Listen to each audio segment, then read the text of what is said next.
বন্ধুরা, আজ আমার এই জার্নির দ্বিতীয় দিন। গতকাল রাত্রে আমি এই এই যে ক্লাবটাতে স্টে করেছিলাম। ক্লাবের প্রত্যেকটা সদস্যর বিহেভিয়ার খুব ভালো, আমাকে খুব যত্ন করেছে, আমাকে রাত্রে খাইয়েছে এরা, আমাকে রান্না করতে দেয়নি। আর যে দাদা আমাকে এখানে নিয়ে এসেছিলো তাকে ফোন করলাম, উনি আসলে আমি রওনা দেবো।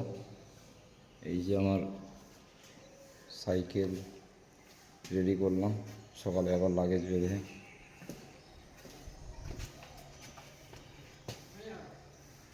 এটা রয়েছে মগরা নেতাজি ভবন, মগরা স্টেশনের একদমই পাশে।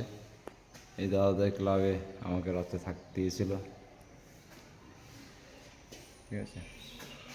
এখানে এই যে এই ঘরটাতে আমি ছিলাম। এই দাদা আমাকে কালকে নিয়ে এসেছিলো।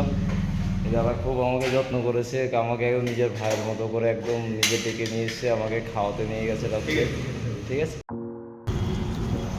আমার এই যাত্রার আজকে দ্বিতীয় দিন, আর আজই একটা ভালো অ্যাডভেঞ্চার সাইকেল চালাচ্ছি। দুপুর পর্যন্ত ঠিকঠাক ছিল, 2টো পর্যন্ত। তারপর একবার না দুবার ভীষণ বৃষ্টির মুখোমুখি হলাম, এবং সেট ছাড়া, মানে যেটা আমার কাছে ব্যাকআপ ছিল প্লাস্টিক, যেটা বড় একটা ত্রিপল নিয়ে এসেছিলাম আমি, সেটা দিয়ে নিজেকে গার্ড করলাম, সেফ গার্ড করলাম, সাইকেল ঢাকলাম, লাগেজ ঢাকলাম। তো এত তাড়াতাড়ি এই অভিজ্ঞতা হবে এটা ভাবনা চিন্তার মধ্যে ছিল না। যাই হোক, যেটা হওয়ার তাড়াতাড়ি হওয়াই ভালো, এবং সেটাকে আমি খুব উপভোগ করলাম, মানে কষ্ট হিসাবে নিইনি, খুব আনন্দের সাথে জিনিসটাকে উপভোগ করলাম। দু একজনের সঙ্গে কথা হলো, তারা ব্যাপারটাকে খুব অ্যাপ্রিসিয়েট করলো যে এরকমও করা যায়, আমাদের ধারণার বাইরে ছিল। ভালো লাগছে। শক্তিগড় পৌঁছে গেছি, এবার দুপুরে খাওয়া দাওয়া হবে। বৃষ্টির জন্য 2 ঘন্টা লেট, 2 ঘন্টা পুরো বৃষ্টির জন্য আটকেছিলাম। এই শক্তিগড় ঢুকছি, শক্তিগড় ঢুকলে এবার কথা হবে। চলো খাওয়া দাওয়া করি, তারপর আবার একটু কথা হবে। এই খাওয়া দাওয়া করতে হবে। দুপুরে খাওয়া দাওয়া করে বার হলাম শক্তিগড় থেকে, বৃষ্টির জন্য আটকে গেছিলাম।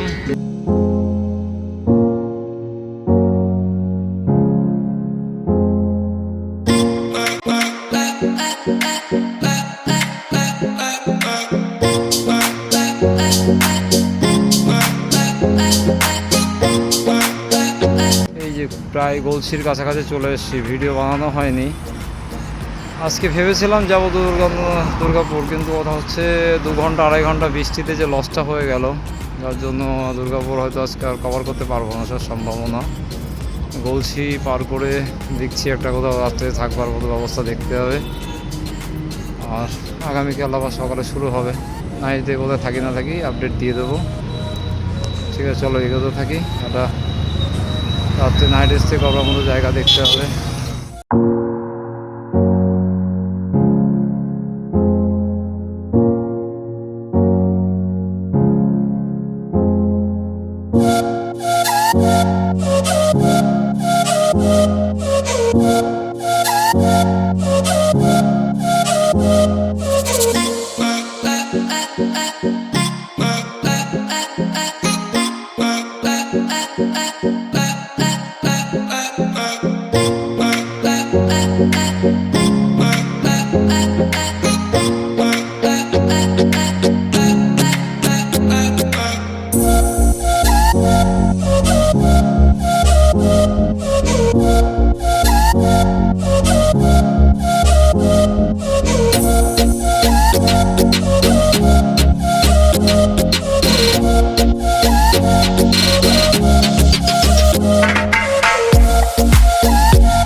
এই যাত্রার প্রথম গ্যাস জ্বালিয়ে ক্যাম্পিং, চা তৈরি হচ্ছে।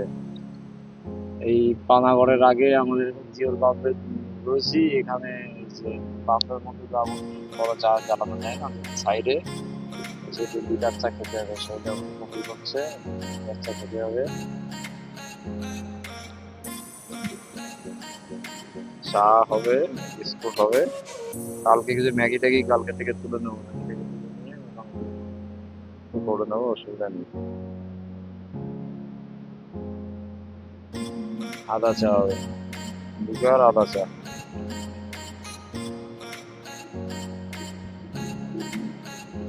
ঠিক আছে, চলো, চাটা খাওয়ার পর দেখা হচ্ছে।